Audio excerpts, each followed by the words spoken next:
introspeksi diri. Saya ingin bertanya, siapa yang di sini sudah siap mati sekarang? Angkat tangan. Siapa yang sudah siap mati sekarang? Belum. Pengen hidup 1000 tahun. Kenapa belum siap, Bu? Kurang bekal, kurang amal. Iya. Kenapa kurang amal? Kenapa kurang bekal? Ada seorang ulama yang bernama Mansur, Bu. Mansur Ibnu Yahdan. Beliau dalam kitab Tahdzibul Kamalnya disebutkan, apabila Mansur ini dikatakan, wahai Mansur, di depan pintumu ada malaikat yang akan mencabut nyawa. Beliau bagaimana, Bu, tanggapannya? Tanggapannya, aku siap, mati kapanpun aku siap. Masya Allah. Kalau kita boleh meminta, ya Allah, ya, hidup 1000 tahun. Kalau udah 1000 tahun mati, Bu. Mati, ya. Mau berapa? 100 tahun. Setelah 100 tahun mati. Itulah kehidupan. Selama kita hidup, ujung-ujungnya adalah meninggal dunia, ya. Kullu nafsin dha'iqatul maut. Kullu nafsin dha'iqatul maut, ya. Andaikan ada malaikat yang mengatakan kepada kita, nanti jam 8 malam kamu akan meninggal dunia. Kira-kira apa yang Anda lakukan, Bu? Buka HP? Enggak. Buat status? Apalagi. Terus berbuat maksiat? Oh tidak. Langsung tilawah, ya Bu, ya. Tilawah, zikir, wudu, persiapan, ya Allah, menjelang detik-detik kematian. Ya itulah, kalau misalnya sudah kita tahu kapan kita mati, tentu kita akan berpikir bagaimana saya itu bisa mempersiapkan sebaik-baiknya. Karena itulah kita introspeksi. Kenapa bekal kita itu belum cukup? Kenapa saya merasa bekal kita itu belum ada apa-apanya? Ya karena pola hidup kita, pola ibadah kita itu masih belum benar, gitu lah ya. Karena itu di awal bulan ini, setelah Ramadan, kita akan introspeksi. Introspeksi terhadap 4 hal. 4 hal yang mana 4 hal inilah yang mungkin bisa mengubah pola ibadah kita, ya. Ulama saja muhasabah, Bu. Introspeksi itu nama lainnya adalah muhasabah, ya. Muhasabah. Ulama saja muhasabah. Apalagi harusnya kita. Seorang ulama, Imam Ibrahim At-Taimi, ditanya, dia mengatakan, seandainya saya masuk surga, saya akan melihat keindahan surga. Seandainya saya itu masuk surga, saya akan melihat bagaimana bidadari, bagaimana kenikmatannya. Tapi ketika saya beranjak ke pikiran selanjutnya, andaikan saya masuk neraka, apa yang akan terjadi dengan saya, dengan siksaannya? Apakah saya kuat? Dia mengatakan, kalau saya nanti di hadapan Allah, saya akan mengatakan, ya Allah, kembalikanlah saya ke dunia, agar saya bisa memperbanyak amal ibadah. Tapi dalam hati saya terus mengatakan, saya kan masih di dunia, ya. Mumpung masih di dunia, ketika saya minta ke Allah, itu mustahil Allah kabulkan. Mustahil, Bu. Ya Allah, kembalikan saya 5 menit untuk ngaji, 5 menit untuk sholat, 5 menit untuk sedekah, mustahil.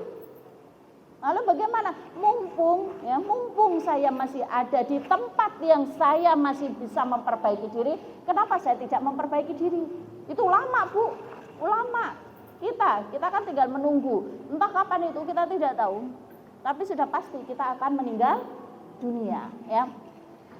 Saya akan memperbaiki pola saya, ya Allah, pola hidup saya, pola ibadah saya, ya. Ada 4 hal yang perlu kita muhasabahi, yang perlu kita introspeksi agar pola hidup kita itu ideal. Ada 4 hal.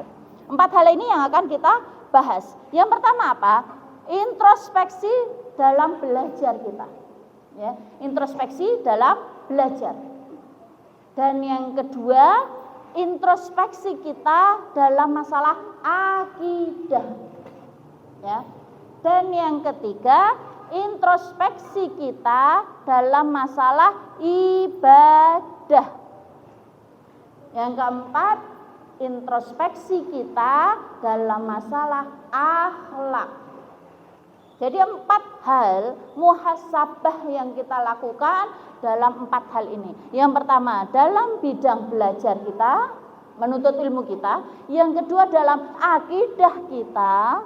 Dan yang ketiga, dalam hal ibadah kita. Yang terakhir adalah dalam hal akhlakiyah kita. Sudah hafal? Apa saja?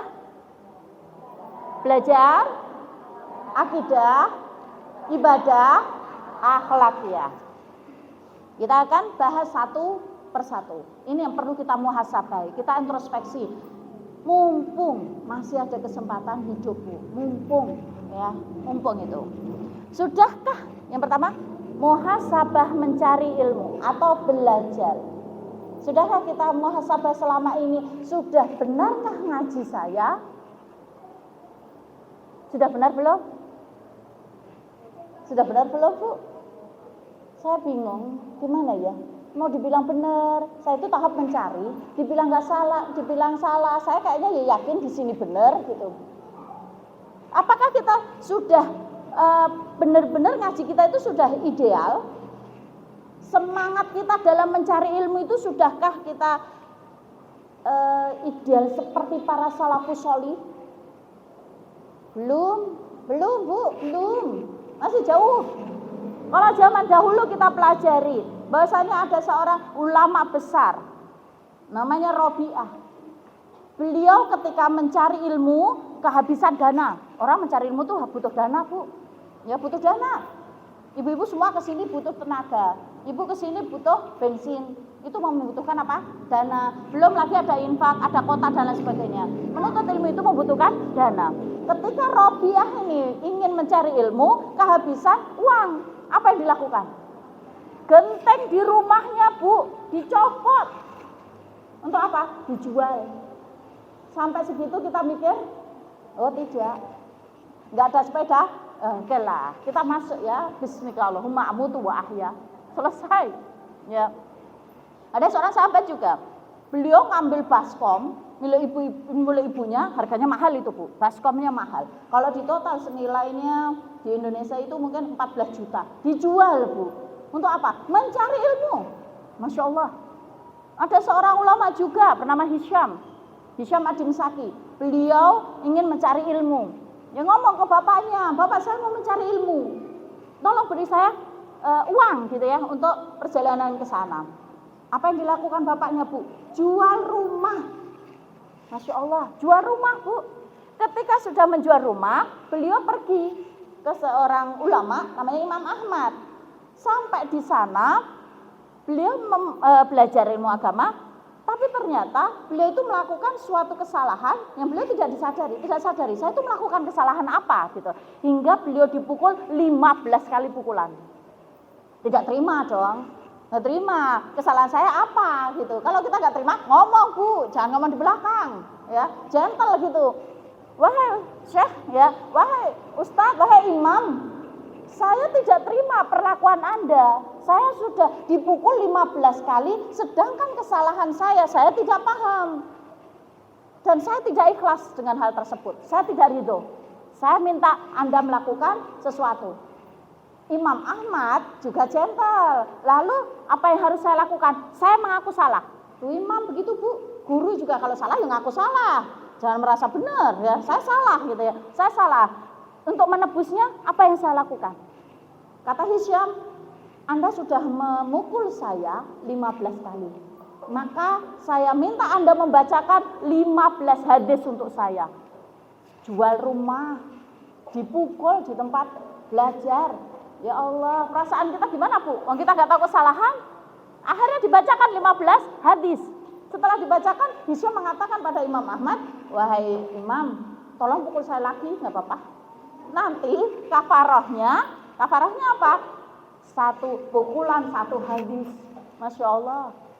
Begitu, Bu, ulama zaman dulu. Masya Allah.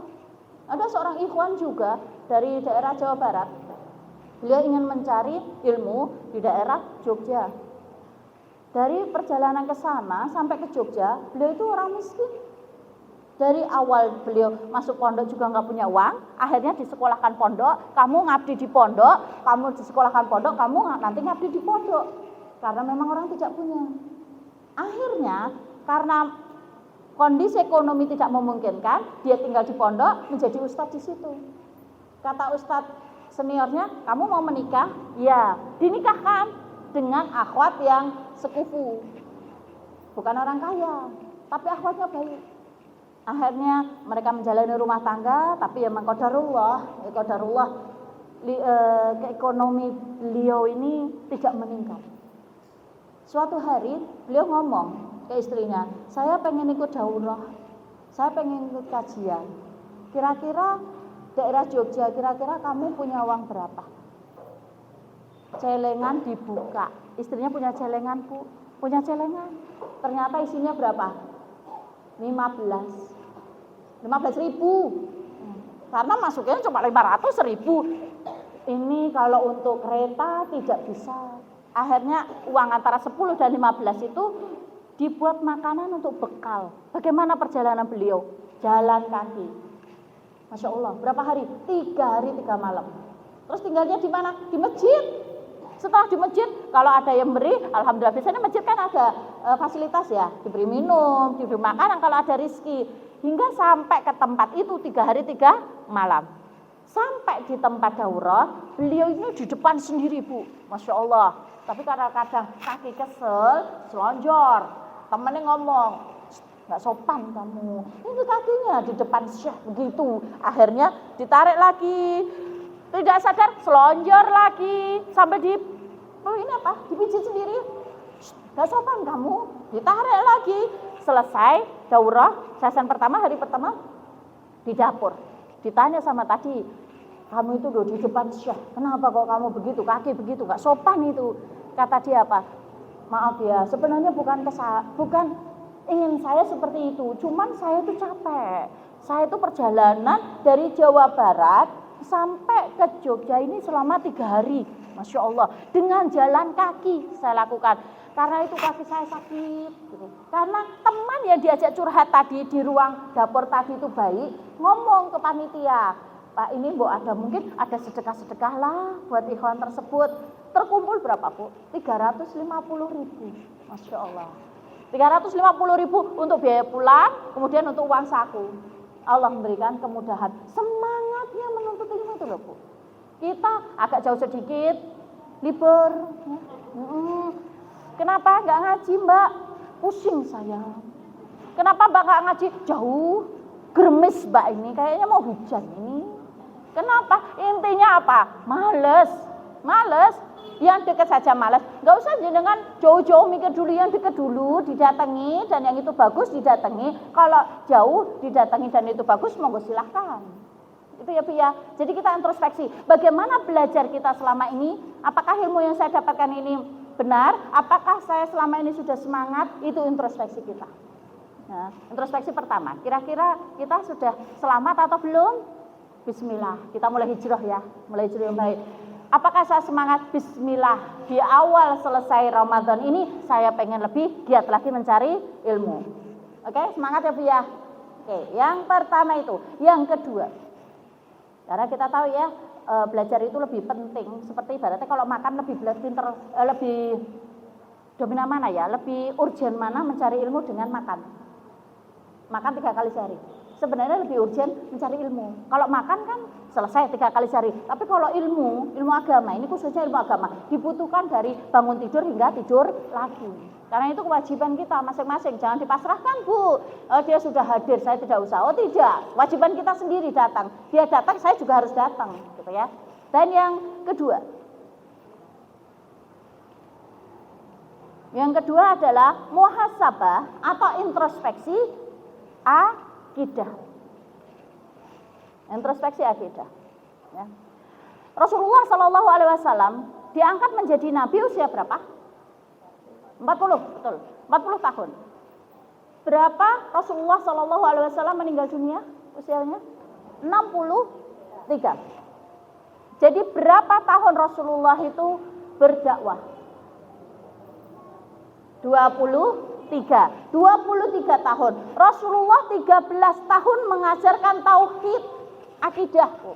Di kota Makkah Rasulullah ini gembleng terus akidah tauhid, bahasanya tauhid rububiyah, kamu itu yang menciptakan Allah, kamu itu hanya satu yang berhak disembah Allah, kamu itu segala sesuatu pasrahkan ke Allah. Itu terus, Bu.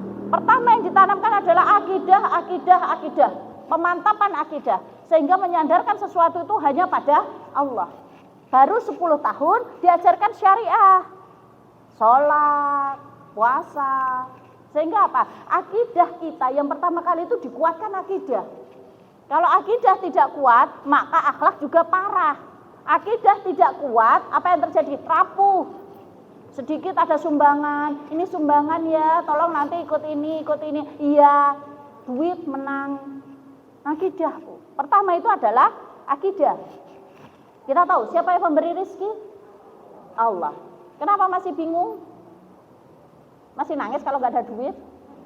Nangislah, ya. Lebih baik sehat, nggak punya uang, atau sakit tapi banyak uang. Tidak ada pilihan, Bu. Pilihannya sehat, banyak uang. Ya memang benar sih ya. Sehat nggak ada uang itu membuat puyeng ya, pusing, betul.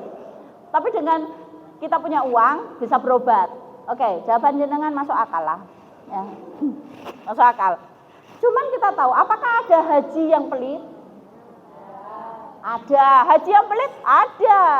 Padahal haji, apa dia tidak percaya bahwasanya yang menciptakan dia itu Allah, yang memberi rizki dia Allah, dan dia keluarkan harta itu di jalan Allah, maka jual beli dengan Allah tidak akan pernah rugi.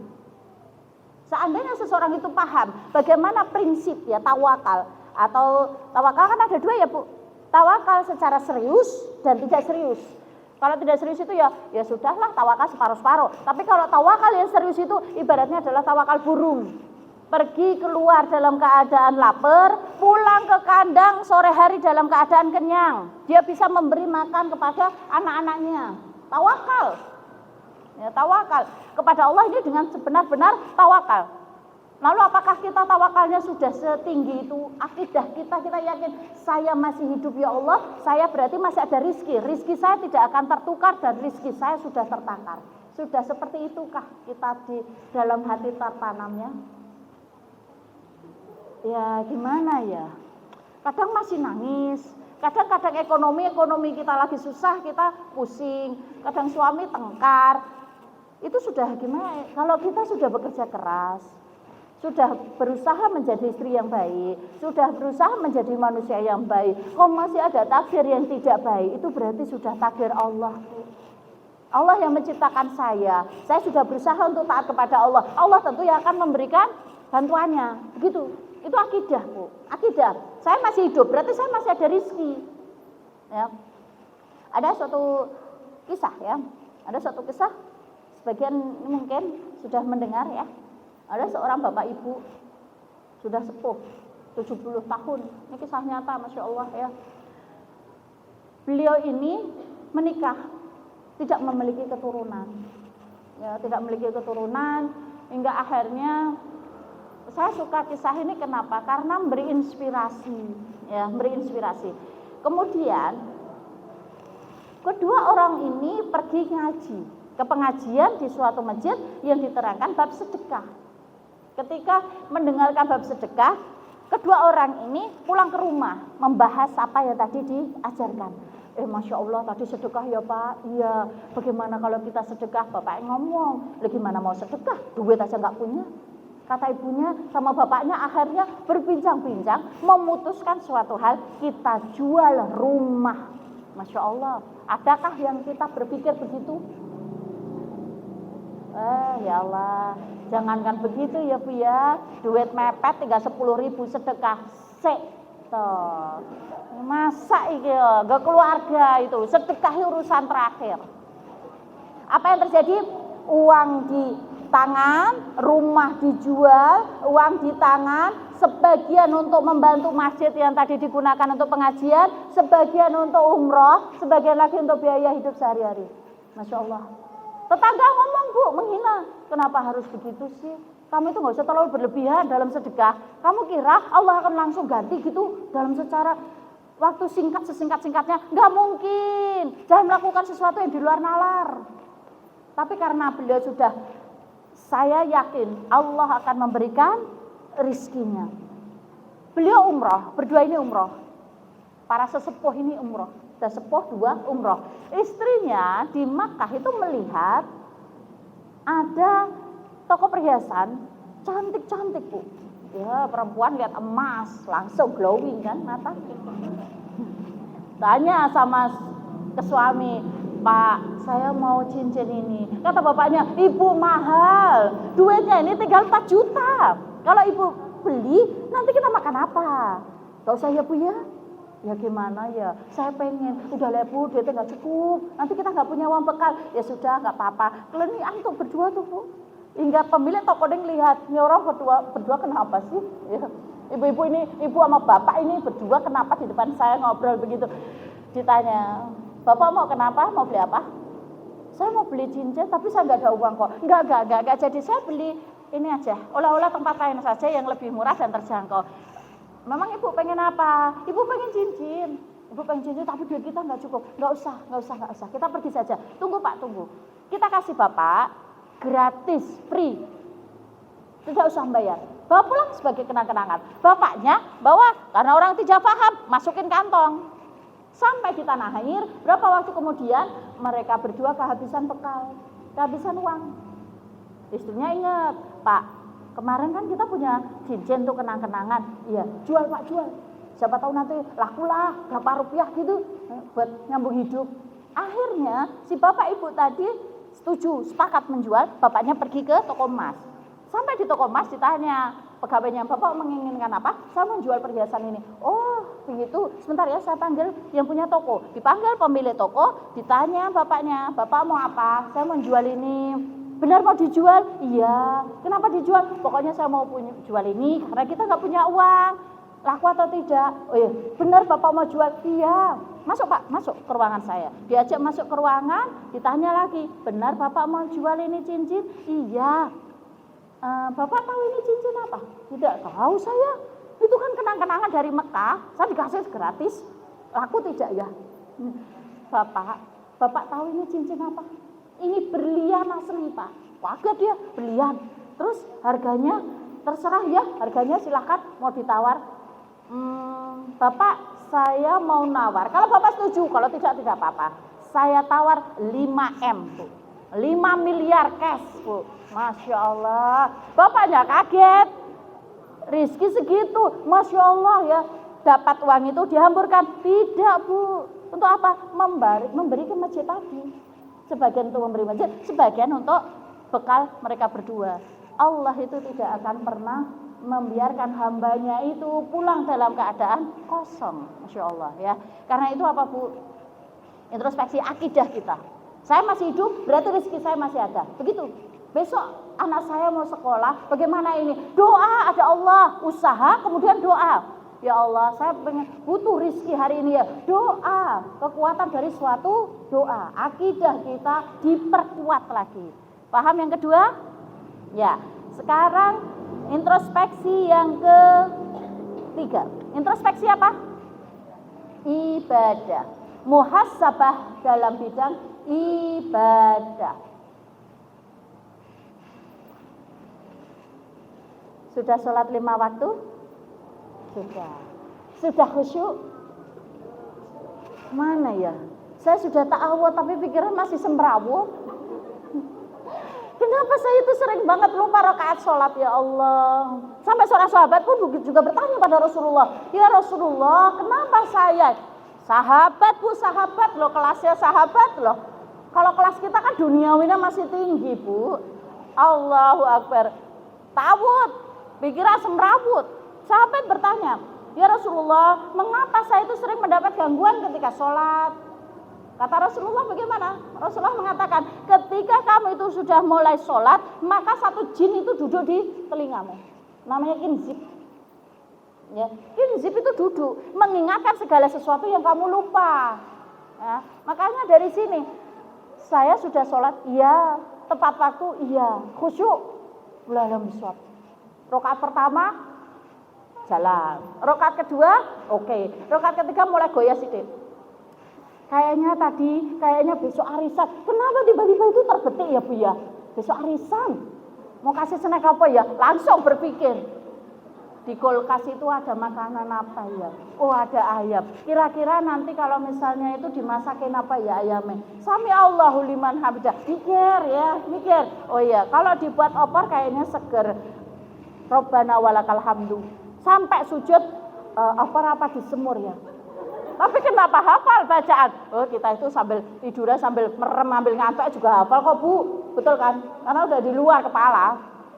Bacaan kita kan triokul kadang. Bacaannya itu ya pendek-pendek. Selesai itu, oh iya fix. Kita masak opor aja. Assalamualaikum warahmatullahi. Sudah dapat ide? Sudah. Besok saya buat opor. Kenapa bisa terbetik begitu ya Bu? Kenapa sering begitu ya? Kenapa saya setiap rakaat salat itu, rakaat kedua harusnya saya duduk, kenapa saya berdiri? Sering sekali saya lupa. Atau mungkin kenapa di rakaat terakhir itu saya itu harus menahan kentut? Mingsat. Kenapa sih? Karena setan tahu kamu itu posisi yang bisa terganggu adalah satu, lupa rakaat salat. Kalau itu sudah lewat, berarti apa Bu? Nahan kentut. Terus ya selanjutnya, apalagi yang menjadi gangguan Bu, langsung tiba-tiba itu ngeblank gitu ya, pikiran kemana-mana gitu. Bagaimana cara mengatasinya? Ketika kita tahu kelemahan kita, lupa rakaat sholat, fokus. Saya harus fokus dalam rakaat sholat. Fokus. Rakaat 1, rakaat 2, rakaat 3, rakaat 4, fokus. Nanti kalau sudah terlewati, setan ganggu lagi. Yang lain, apa? Kentut. Ya Allah. Saya ini gangguannya setiap rakaat keempat, kenapa saya mesti mau kentut ya? Oke, fokus, saya tidak mau kentut. Rakaat keempat, saya fokus tidak mau kentut. Sudah. Lalu gimana? Nanti lama-lama Bu, insya Allah bisa hilang. Ya. Terus apakah kalau udah itu selesai semuanya, setan akan berhenti? Oh tidak, mengganggu dari yang lain. Anaknya nangis. Anak nangis, padahal anteng ya. Anteng tiba-tiba gelundung. Ya Allah, astagfirullah. Entah begitu anak tengkar. Itulah. Makanya kita muhasabah dulu sedekah kita. Sedekah kita mungkin tidak sebanyak bulan Ramadan kemarin, tapi masih aktif ya Bu. Ya, ingat Bu, jual beli dengan Allah tidak akan pernah rugi. Yakin saja, yakin ya. Tilawah kita. Bagaimana tilawahnya? One day one juice? Itu kemarin waktu kita Ramadan dapat berapa kali khatam? 1?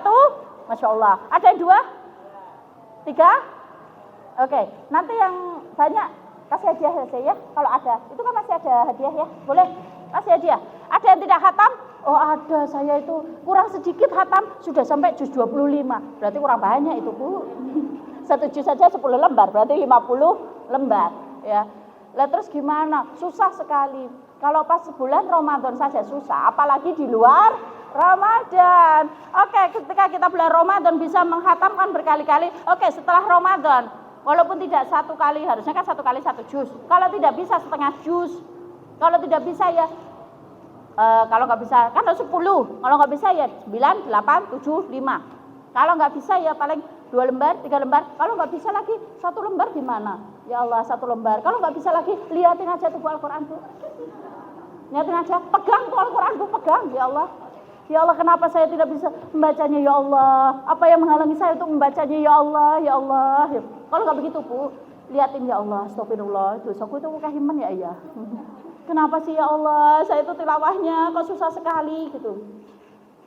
Itulah kelemahan kita ya. Oke, mulai sekarang saya akan coba sholatnya diperbaiki, ngajinya diperbaiki, terus membaca Al-Quran, terus sedekahnya konsisten.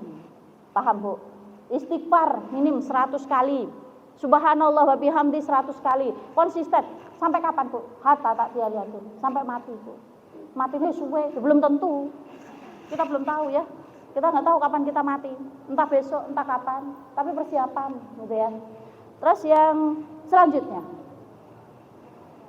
Yang selanjutnya adalah introspeksi akhlak. Sudah baikkah akhlak kita? Apakah ada yang mengatakan Anda tidak baik? Ketika saya mengatakan saya belum baik, tapi saya itu merasa saya itu nggak buruk. Ketika saya ngomong baik, kok sombong sekali. Bingung saya. Nah terus gimana? Mencoba perbaiki. Akhlak itu yang paling berhak kita berbuat baik itu kepada siapa? Orang terdekat dulu, Bu. Jangan sampai Anda baik ke semua orang, tapi ternyata dengan keluarga sendiri, naudzubillah min dzalik, Anda tidak baik hubungan. Apalagi pas Ramadan begini selesai, bulan Syawal saling memaafkan. Memaafkan, hati-hati Bu.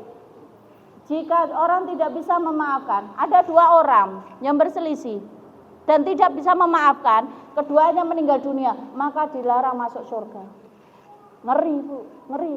Lalu bagaimana? Kalau mau mendiamkan, la yahilul muslim, tidak halal bagi seorang muslim ayah jurul muslimat, ya, mendiamkan seorang muslim fauqa salasil layal, lebih dari 3 hari. Berarti kalau 2 hari boleh, 3 hari boleh, 4 hari jangan, nggak boleh.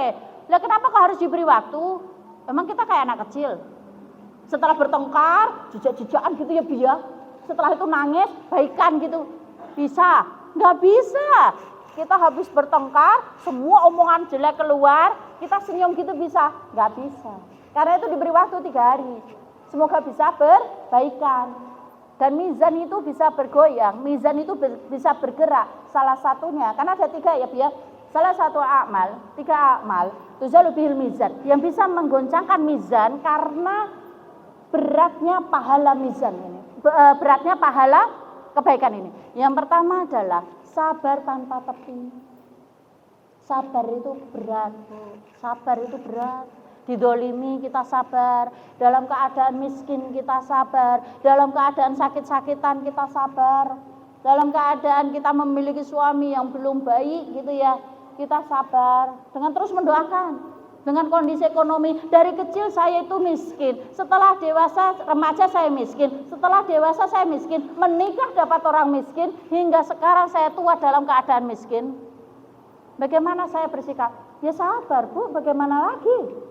Saya sudah berusaha bekerja, saya sudah berusaha dari pagi sampai sore, sore sampai malam, kaki jadi kepala, kepala jadi kaki, tapi ternyata Allah menentukan saya miskin. Ya sudah takdir, tidak ada lain kecuali sabar. Ya, sabar, enak ya dia, udahlah, tepis itu semuanya, sabar. Semoga pahala sabar saya ini bisa menggoncangkan mizan. Mizan ini timbangan terbesar Bu. Mizan itu timbangan terbesar yang nanti ada di hari kiamat. Jadi Allah punya timbangan banyak, ukurannya berbeda-beda, tapi yang paling besar, yang paling tidak bisa bergerak sampai bumi dan seisinya dimasukkan itu tidak bergerak, kecuali namanya mizan ya, kecuali 3 amalan tadi. Ya. Yang kedua, memaafkan ketika kita terdolimi. Memaafkan itu juga berat. Kenapa? Saya sudah bisa memaafkan, tapi perasaan saya masih sakit. Ingat Bu, kita bukan amnesia. Ya benar kan? Kita nggak amnesia. Saya masih ingat. Kalau Anda amnesia, lupa perbuatan jelek orang. Tapi kita itu masih ingat. Tapi saya sudah memaafkan. Saya akan berusaha untuk tidak membalas. Saya serahkan semuanya pada Allah. Saya sudah dimaafkan. Bismillah, saya berusaha memaafkan. Hingga besok di padang mahsyar Allah itu memanggil orang-orang yang bisa memaafkan. Aina haula'i ajruhumullah. Wahai orang-orang yang Allah akan berikan pahala, silakan datang kemari. Jadi Allah sendiri langsung memberikan pahala Bu. Tidak diwakilkan ke siapa, orang-orang datang memberi pahala langsung. Allah memberikan pahala, ini pahalamu karena sudah memaafkan. Memaafkan ketika didolimi. Jenengan dapat bagian harusnya 10, dapatnya cuma 2. Sakit Bu, sakit. Sakit. Anda difitnah, sakit. Difitnah itu kejam Bu. Orang sudah meninggal pun fitnah tidak selesai. Karena itu apa? Memaafkan. Ya, memaafkan akhlak yang baik. Yang ketiga adalah amalan di bulan Ramadan kemarin yang bisa membuat mizan bergoyang. Nah, karena itu ada suatu kisah ya Bu. Penutup dari kajian kita. Ada suatu kisah seorang ulama namanya Haywah.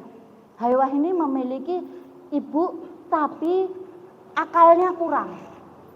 Suatu hari, Haywah ini ngisi pengajian, seluruh anggota kajiannya banyak.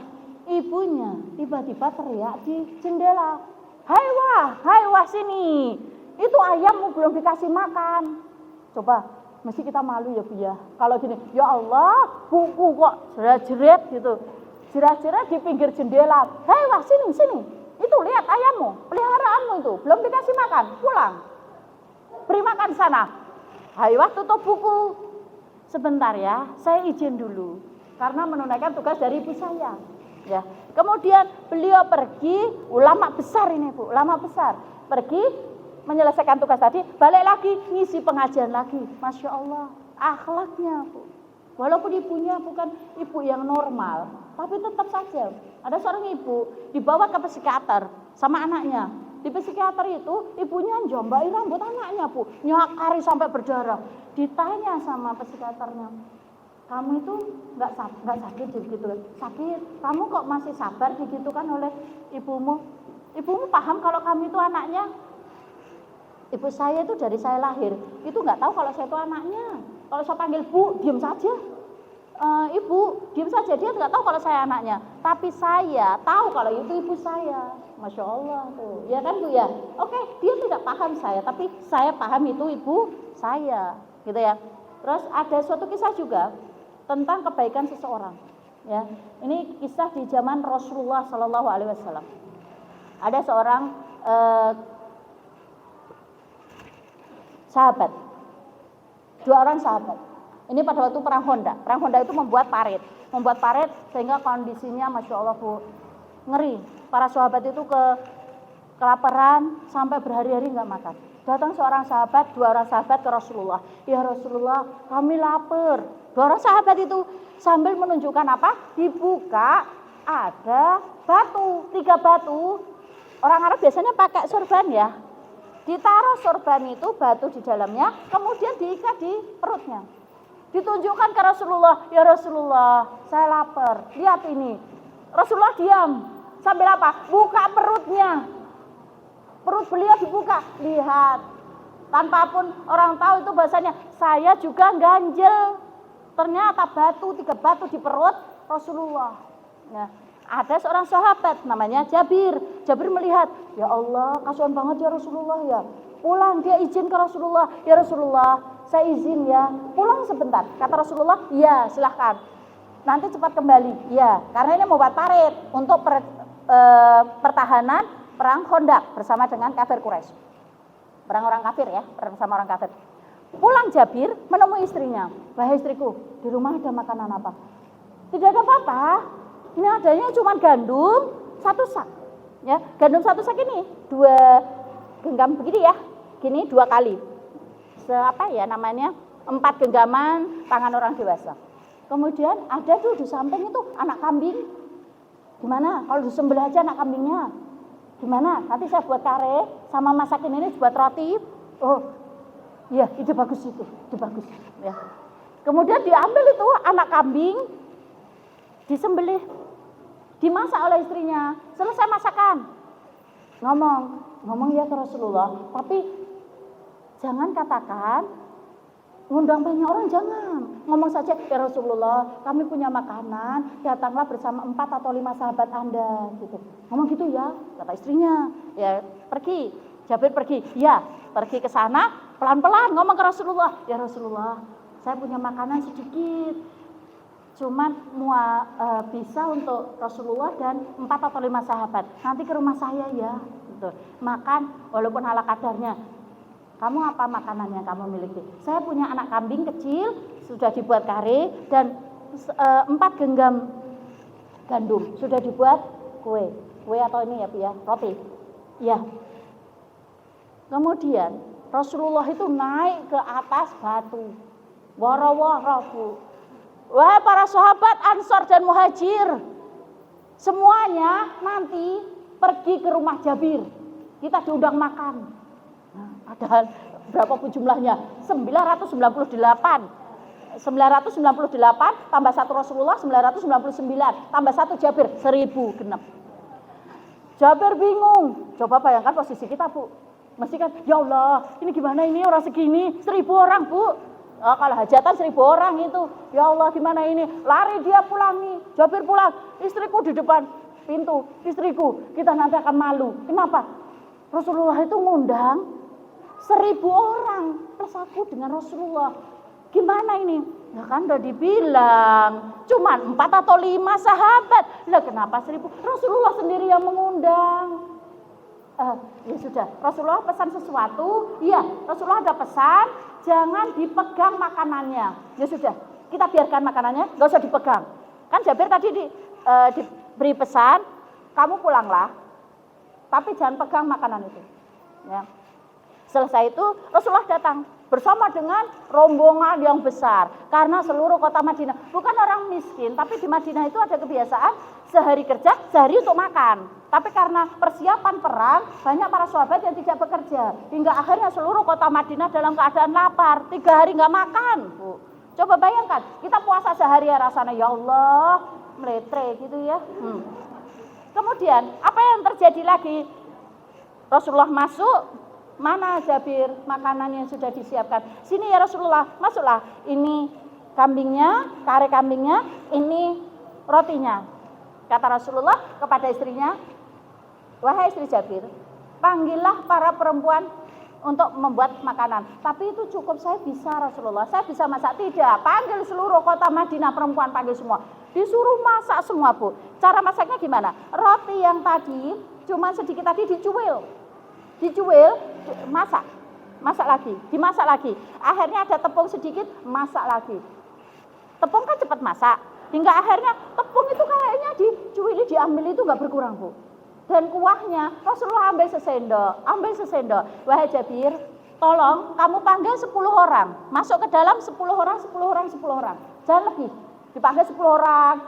Ini makan 3 hari yang lalu sama makan berapa hari yang akan datang, Bu. Jadi harus kenyang. Makan. Dimakan, Rasulullah yang nyendok sendiri. Sebelum disendok itu Rasulullah mendoakan. Walaupun doanya apa? Sehingga selesai kloter terakhir itu, Bu. Kloter terakhir yang jumlahnya 98 orang bersama dengan Rasulullah dan Jabir itu makan. Selesai kenyang.